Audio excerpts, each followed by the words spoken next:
Is speaking in tongues a form of prophecy or divine revelation? What was the tongues of the New Testament?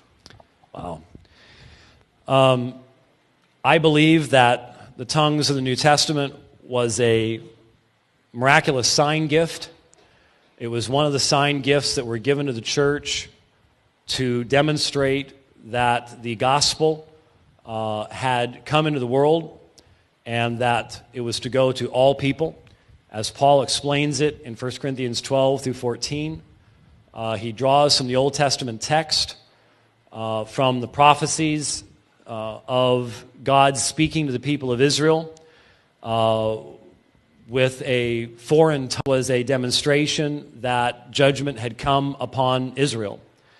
And given that it had a specific purpose, I believe God is a God of purpose. And if it did have a purpose and that purpose comes to an end, God is not going to continue something that is no longer purposeful in the church. It was a supernatural manifestation on the day of Pentecost. It was a means of evangelism. I would never say that if God wanted to grant to an individual the ability to speak another language without them learning it, that God could not do so for his purposes. If God can transport miraculously Philip to the Ethiopian eunuch, God can do whatever he wants.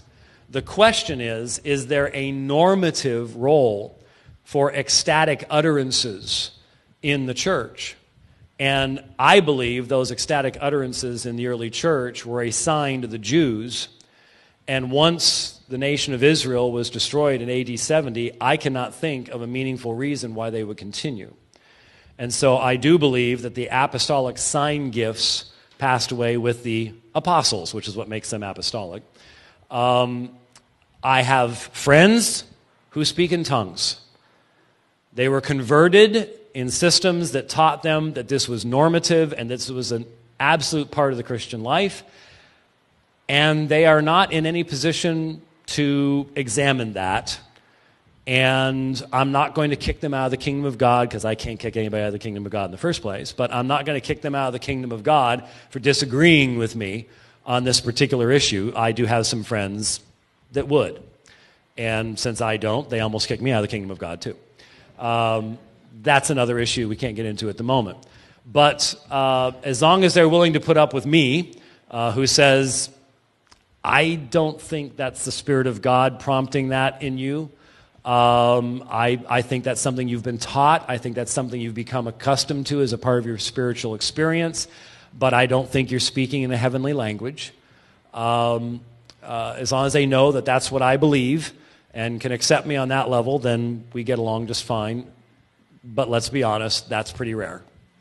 Normally it creates quite a division from both sides. One side says, well, if it's not of God, then it must be of the devil. And the idea that, well, actually it's what they were converted under, it's what they're accustomed to, it's become associated in their mind with the presence of God, and therefore it's something that they do, doesn't cross the other people's minds. So that's where I stand, is that I do not believe that it is any type of normative experience. I'm not going to deny that God can do what he wants in proclaiming his gospel, but I don't think that it's the apostolic gift of tongues that was in existence in the early church, especially because it had a purpose, and that purpose has been fulfilled.